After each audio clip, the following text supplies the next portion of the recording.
मैं अपने पहले व्लॉग में बता चुका हूं कि जब फौज चाहेगी मुज़ाकरात होंगे और जब फौज चाहेगी इलेक्शन होंगे। शहबाज शरीफ की तकरीर ने कमाल कर दिया भाई। शहबाज शरीफ ने साबिक जज चीफ जस्टिस साकिब निसार को खूब निशाने पर बनाया। मैं हूं जवाद बाकिर। चीफ जस्टिस ऑफ पाकिस्तान से मुलाकात हुई थी डीजीआईएसपी डीजीआईएसआई और डीजीएमओ की। इस मुलाकात को ना भूलिएगा। ये मुज़ाकरात उस फौजी मुलाकात के बाद के ही आईनादार हैं। इस मुलाकात के बाद आप उमर अता बंदयाल साहिब का रवैया देख लें, आप हुकूमत का रवैया देख लें, आप इमरान खान साहिब का रवैया देख लें, चीजें जाहिरी तौर पर स्मूथ होना शुरू हो गई हैं। चीफ जस्टिस के मिजाज में नरमी आ गई है, सियासी गर्मी की शिद्दत में भी कमी हो गई है। मुज़ाकरात का अमल शुरू हो चुका है, मगर इन मुज़ाकरात से निकलने वाला कुछ भी नहीं है, ये मैं पहले दिन से कह रहा हूं। मुज़ाकरात के अंदर की खबर यह है कि 3 निकात जो इमरान खान की तरफ से कहे जा रहे थे, इन पर उस पर तो बिल्कुल गुफ्तगू नहीं हुई। वो शराइ थी कि हमें वापस असेंबलियों में लाया जाए, उस पर गुफ्तगू नहीं हुई। अपोजिशन लीडर की सीट दी जाए, इस पर गुफ्तगू नहीं हुई। हमारे ऊपर जो केस बनाए गए हैं वो खत्म किए जाएं, उस पर गुफ्तगू नहीं हुई। पहले ये देखें कि अगर हुकूमत लचक नहीं दिखाएगी तो फिर हुकूमत के साथ जो इत्तेहादी हैं उनके हाथ क्या आएगा। वो हुकूमत के साथ रहकर क्या हासिल कर रहे हैं, उन्हें हासिल क्या होगा। अब वो ये बयानियां बताएंगे कि इदारे हमारे साथ लड़ रहे हैं, सियासी डेवलपमेंट नहीं हो रही, इलाकों में डेवलपमेंट क्या होनी। अब इत्तेहादी कहेंगे कि इदारे हमारे खिलाफ हैं।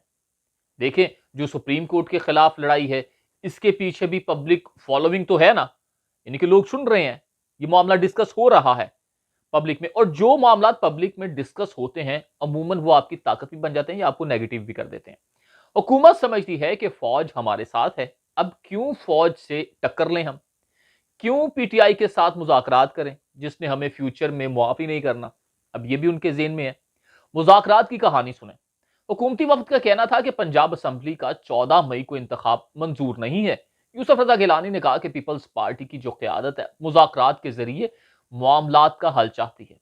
साद रफीक साहिब ने कहा स्पीकर असद कैसर साहिब के सामने अपना नुक्ता खुलकर बयान कर चुके हैं, जबकि पीटीआई का कहना था कि कौमी असम्बली तहलील करने की डेडलाइन दी जाए। शाह साहिब ने कहा कि पीटीआई समझती है कि जुलाई में असम्बली तहलील के साथ आम इंतखाबात हों।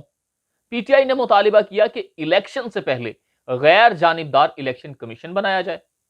आम इंतखाबात से पहले ऐसी निगरान हुकूमतें बनाई जाएं जो सही मानों में गैर जानिबदार हों। यहां पर इसहाक डार साहब की एंट्री हुई। वो कहते हैं कि विफाकी बजट 2023-24 का वो असम्बली हामी करेंगे। अब इधर से थोड़ा सा आगे बढ़े। निगरान हुकूमत के लिए बजट बनाना मुमकिन नहीं है।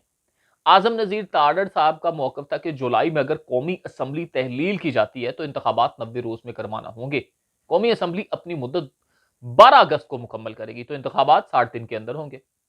अब हुकूमती वफ्द का कहना था कि इन दोनों सूरतों में आम इंतखाबात है वो अक्टूबर के आखिर या नवंबर के शुरू में मुनक्किद होंगे। हम चाहते हैं। अब यहां एंट्री होती है एमकेएम की। इनकी जानिब से किश्वर ज़ाहरा का कहना था कि नई मरदमशुमारी के नतीजे में नई हल्का बंदियां की जाए और फिर आम इंतखाबात हों।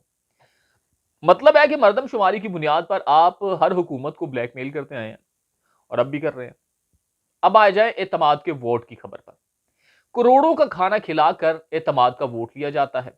इमरान खान ने जब एतमाद का वोट लिया था उस वक्त आपको याद होगा 178 वोट मिले थे। शहबाज शरीफ को 180 वोट पड़े हैं। अभी वो कहते हैं कि मुफ्ती साहब की डेथ हो गई है, एक उनका वोट गया।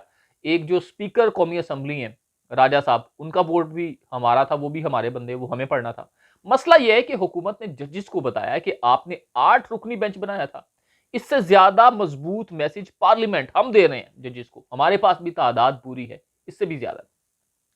अब जब इस तरह के आप पैगामात देंगे, इस तरह के आप हालात पैदा करेंगे तो फिर मुज़ाकरात तो नहीं हो पाएंगे। ये सिर्फ और सिर्फ जैसा कि आपने व्लॉग के शुरू में सुना कि फौज जब जिसको जहां चाहेगी बिठा लेगी, उनको मुज़ाकरात की टेबल पर भी बिठा लेगी। अब सूरत हाल यह है कि शाह महमूद कुरैशी, ख्वाजा साद रफीक साहिब इससे पहले कह चुके, वो अदालत में भी कह चुके और यहां भी उन्होंने बताया कि हमने असद कैसर साहिब के साथ मुलाकात की, मगर असद कैसर साहब ने कहा कि मैं बाइख्तियार नहीं हूं। शाह महमूद कुरैशी साहिब वाला बेंच, यानी कि जिसमें फवाद चौधरी साहब गए और जफर अली साहब गए, वो ही बाइख्तियार है। अब शाह महमूद कुरैशी साहब इसको लीड कर रहे हैं। एक तो वो सीनियर भी हैं, सीनियर सियासतदान हैं, और दूसरा एक है वो उमर अता बंदयाल साहिब के बहुत करीबी दोस्त हैं। उमर अताब बंदयाल साहिब के इतने करीबी दोस्त हैं, इस बात का अंदाजा लगाएं कि जब उमर अताब बंदयाल साहिब चीफ जस्टिस का हलफ उठाया तो उस शाम कुछ जजेस को, कुछ सरकारी अफसरान को पार्टी दी गई। उसमें कोई सियासतदान नहीं था, सिर्फ और सिर्फ शाह महमूद कुरैशी साहब थे। जब उमर अताब बंदयाल साहिब की बेटी की शादी हुई तो तब भी शाह महमूद कुरैशी साहब रिसेप्शन पे खड़े थे। इतने अच्छे उनके साथ ताल्लुकात हैं। तो ऐसे ताल्लुकात खराब तो नहीं ना किए जाते, इनको बल्कि कैश किया जाता है। मामला यह है आखिर में कि मामलात से, इन मुज़ाकरात से हाथ कुछ नहीं आने वाला, सिर्फ टाइम बाय किया जा रहा है। एक दूसरे को नीचा क्या दिखाना, एक दूसरे को बस पीछे धकेला जा रहा है कि किसी तरह ये मेरी बात मानने पे तैयार हो जाए। खान साहिब कहते हैं चले ठीक है, मई अब उन्होंने निकाल दिया, अपने रवैये में उनके नरमी आ गई है कि मई में इलेक्शन नहीं होने, तो जुलाई में आप कुछ ना कुछ यानी कि इसको सेटल कर लें। वो दूसरे वाले कहते हैं कि अगस्त से पहले हम कर नहीं सकते, अगस्त में जब हम जाएंगे, सितंबर अक्टूबर में फिर इलेक्शन, यानी कि सितंबर में तो होने नहीं, फिर अक्टूबर में हम इलेक्शन करवा देंगे क्योंकि 60 या 90 दिन के अंदर। तो जब वो इलेक्शन करवाएंगे तो फिर ना चीफ जस्टिस खान साहिब की मर्जी का होगा, ना इलेक्शन जो कमीशन की वो बात कर रहे हैं वो अपनी मर्जी के होंगे, ना निगरान हुकूमत अपनी मर्जी की होगी।